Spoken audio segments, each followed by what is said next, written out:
Parlar de dones vol dir parlar de perspectiva de gènere. Quan parlem de dones tenim que plantejar-nos, i així ho feia fa no plega un any el Congrés d'Igualtat celebrat a Istanbul, de que les dones, si alguna cosa tenim en comú, és la discriminació que patim.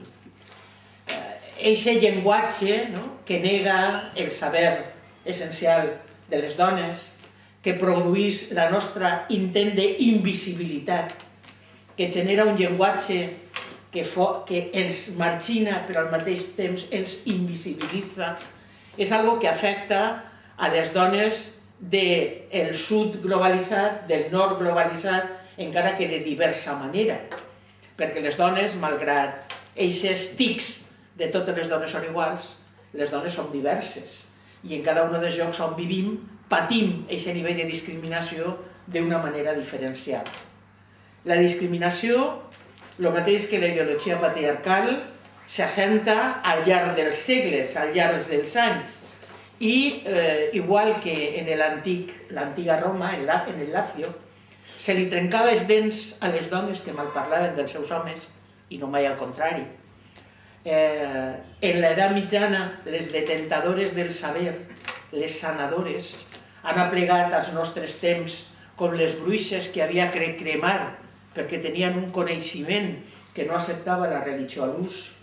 Després, més tard, per exemple, les primeres lleis, la primera llei medioambiental que es fa al món es fa en Anglaterra quan el Parlament decidís que a les dones no se les pot pegar més enllà de les 12 de la nit perquè no deixen dormir al veïnat, passant per els sindicats de la revolució industrial que no deixaven que en els alts horts, si els homes se podien despullar però les dones no se podien llevar la camisa perquè això anava contra la moral, passant després per tota una sèrie de legislació repressora, com va ser la de la dictadura, que després d'aquest ànim de la república que deixa que les dones per primera vegada pogueren divorciar-se, pogueren practicar l'avortament, etc., ens tornar a posar els pololos per fer gimnàstica, ens negar la possibilitat de tindre una vida pública de cap manera, perquè la dona tindria que ser sumisa, enllugar la pata del llit i tancada al seu hogar. Penseu que se mos planteja la figura de la dona exclusivament en l'entorn de la maternitat, la dona en tant que mare. Penseu que això passava al franquisme, torna a passar ara perquè hi ha un refluxe de la ideologia neoconservadora nacionalcatolicista del franquisme, però per exemple quan vos contava el congrés d'Istanbul, penseu que en aquests moments a Turquia Erdogan li diu a les dones turques que cap tindrà el valor de dona si no té com a mínim 3 fills. Vos recorda Gallardo? És a dir, els integrismes, tant siguen del Tea Party americà com siguen de l'Església Catòlica, com siguen de l'Islam, afecten realment al paper de la dona i al paper que ella pot desenvolupar en la societat. Això és interessant destacar-ho perquè quan parlem de la llei de l'avortament no podem desvincular-ho de, per exemple, el llibre del bisbat de Granada, de Casada, Buena esposa i sumisa, és a dir, se tracta de tornar a la dona a un paper, com diria Marta, de minusvàlida mental i social que no pot decidir al voltant de la seva individualitat.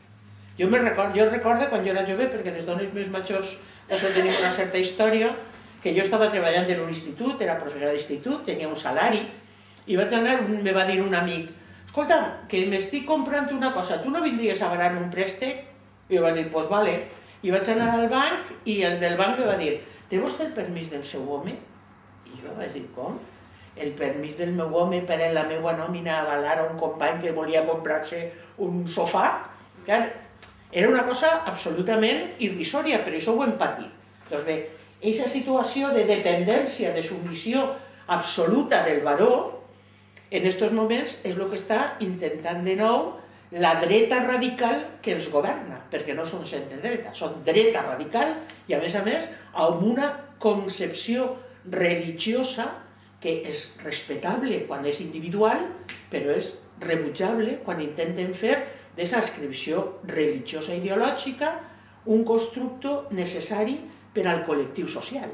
Jo me sembla fantàstic que cada un estiga ideològicament inserit, ideològicament dintre de lo que és els moviments religiosos. Jo no ho soc, però ho respecte. Ara bé, el que me sembla terrible és quan en funció d'això volen legislar per a tota la població. I ho dia molt bé, Marta, quin és el problema que té ara la llei de l'avortament? A més de que no és un fet aïllat, és un fet vinculat a tot un intent de modificar la realitat social. Això no se pot separar d'això que deia jo del bisbe de Granada, però no se pot separar tampoc de considerar la religió puntuable en el currículum escolar. Forma part tot del mateix paquet. Doncs bé, què és el més important d'aquest canvi de legislació respecte a l'avortament? Ho dia Marta i jo vull ressaltar-ho. Hi ha dues coses que per a mi són fonamentals. Una, que en la legislació de supòsits l'avortament és delicte. Punt. O sigui, categòricament l'avortament és un delicte, excepte, i ahí entren els supòsits que diu la llei. No serà delicte, me refereix a la llei del 85, si hi havia malformació, si la dona pensava que estava en perill la salut psíquica o física de la mare, etc.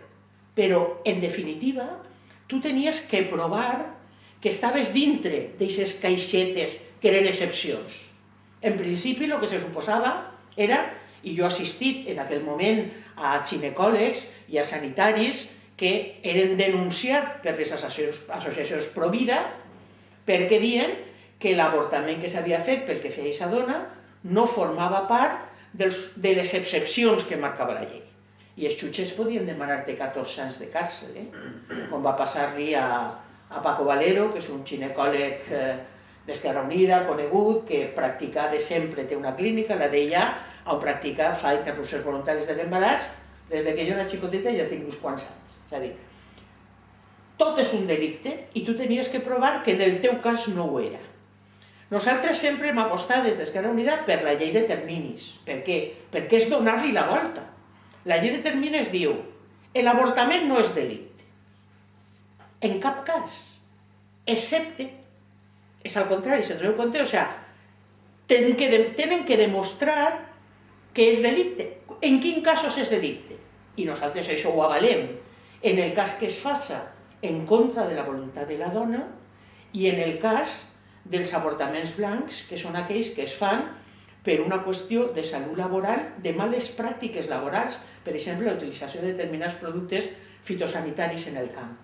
Això genera avortaments indesitjables per les dones, producte de la utilització d'uns mitjans que afecten a la salut de la dona en el món laboral i en contra de la seva voluntat. Això és un delicte, però l'avortament no. És la utilització d'aquests productes i vulnerar la voluntat de la dona perquè fa mantindre o no l'embaràs. Penseu que això, des del punt de vista conceptual, no és això que diu, no, és que hemos cambiado los supuestos por los plazos. No, no. Estem parlant d'una cosa que genera delicte i, per tant, la dona i el personal sanitari immediatament són empresonats si no pots mostrar que estàs en aquesta excepció, i l'altre, que en principi no és delicte res, excepte que pugues demostrar que es donen aquestes dues qüestions que al final afecten a la voluntat de la dona. I això és una primera part. I la segona part és el paper que la dona ocupa davant d'aquestes dues situacions legals. En la primera, són els metges, els professionals, el que decideixen si tu estàs o no en l'excepció. Mentre que en els terminis és la dona la que pren decisions al voltant de quin és el seu projecte vital, què pot fer, què no pot fer i per què vol fer una cosa o una altra. Per tant, canvia el subjecte de qui pren la decisió, o la pren la dona o la prenen les professionals externs. Per tant, nosaltres, quan parlem de la llei de terminis, tenim que posar aquestes dues coses damunt de la taula. Primer, que no volem que l'avortament sigui un delicte, i segon, que volem que siguin les dones les que prenen la decisió. Per això és tan important, No és una qüestió que hi ha moltes vegades que les coses tu ho havies plantejat molt bé, com toca, no? Però tu quan ho veus en les informacions que es donen als mitjans de comunicació, sembla que siga quasi el mateix, i no és el mateix. Però és que encara el Partit Popular, com ideològicament està tornant fins i tot al nacionalcatolicisme del franquisme, no vol ni les exencions, ni les caixetes que quedaven fora del delicte de la llei del 85, vol anar més enllà. És a dir, pràcticament, ells quasi no voldrien, no volen ni que la violació sigui una excepció, ni que les malformacions fetals ho siguen. És a dir, al final, les excepcions seran tan poques, tan restrictives, que les dones tindran que avortar, o les que tinguen diners, anar-se'n. Mireu, ja en Portugal ja estan fent ofertes i propaganda per a que les dones sàpiguen que quan passen la frontera, en Évora i tal, ja tenen clíniques disposades a practicar-les l'avortament. O fer-ho com es feia abans, clandestinament. No recorda allò del xoliver i la laminària, no? És a dir, tornar a una situació d'inseguretat sanitària terrible per a les dones que tinguen més possibilitats econòmiques i aquelles que tinguen més possibilitats tindran que fer el turisme sanitari de l'avortament. Això ens retrotrau de veres a uns temps que alguns pensàvem que ja estaven passats. Tot això me porta a la següent reflexió. En la vida, i alguns que són més majors ho sabem ja, els drets que pensaven que se conquerien no estan conquerits mai per a sempre. Cal continuar lluitant per la defensa dels drets i per eixamplar-los, perquè en quan te descuides, el que tenim és passen darrere, que te situen en l'època de los poloros. Per exemple, jo volia no sols parlar d'aquesta qüestió, després en el debat podreu plantejar el que vulgueu, voldria també plantejar qüestions, per exemple, referents a en quina situació tot això, en quina situació ens situa les dones ara. Tenim ahir la perspectiva del 8 de març, que és el Dia de la Dona Treballadora, i estem patint una crisi que a les dones ens afecta com a ciutadanes, però a més com a dones, en una doble vessant. En la vessant de ciutadà i ciutadana, com a tot el món, però a més en una vessant especial. Tot el món sap que en el mercat laboral, el mateix que en l'ideològic, hi ha una discriminació front a les dones històrica, mantinguda en el temps, perquè no sols és un problema del model capitalista, que també, sinó de la ideologia patriarcal que està donant-li cos a aquest model capitalista. Totes sabem l'existència de la bretxa salarial entre les dones i els homes, no? Fa poc un estudi de l'OCT deia que l'any tindria que tindre 84 dies més per a que les dones treballaren 84 dies més a l'any per a poder guanyar el mateix salari que guanyen els homes.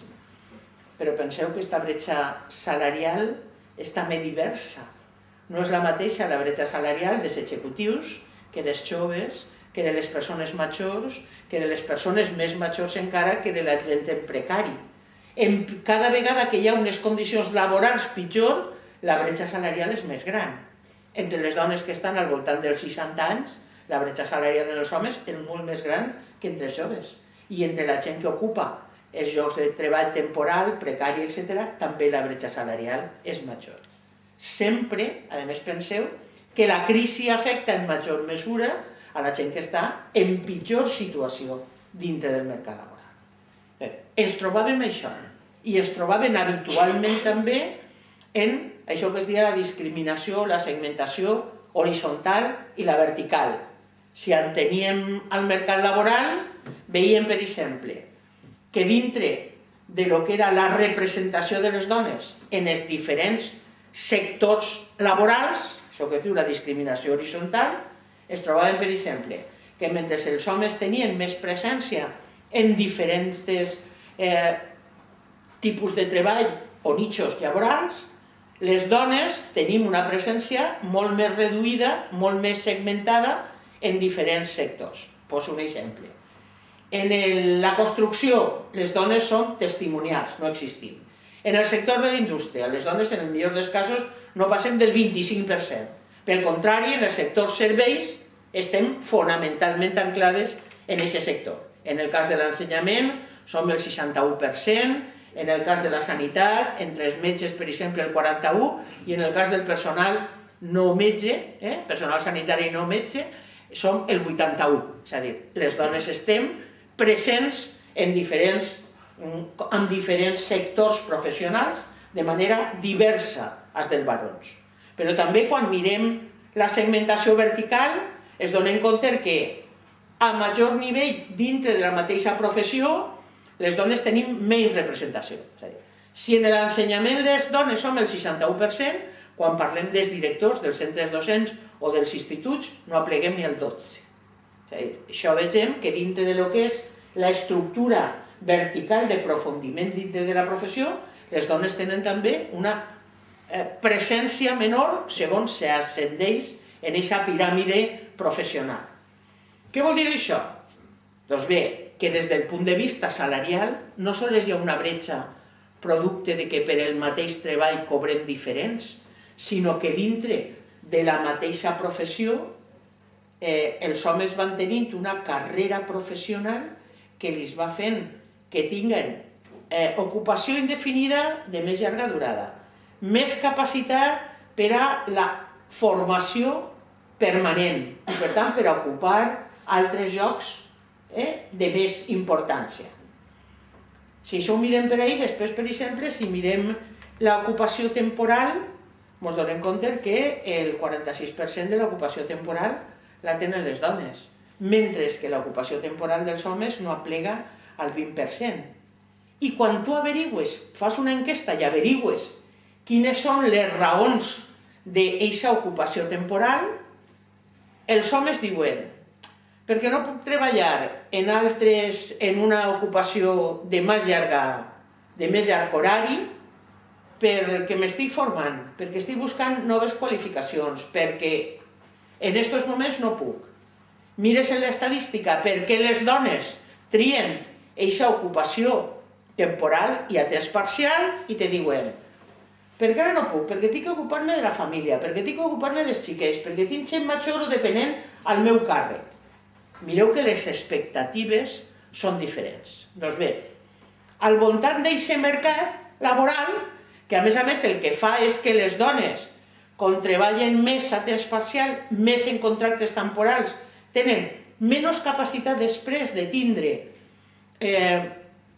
la capacitat de poder acollir-se a la desocupació, o sigui, no tenen habitualment retribucions per la desocupació, l'atur no el cobren perquè genèricament no han estat treballant lo suficient per a poder cobrar-ho, però és que després, quan parlem de les pensions, passa el mateix.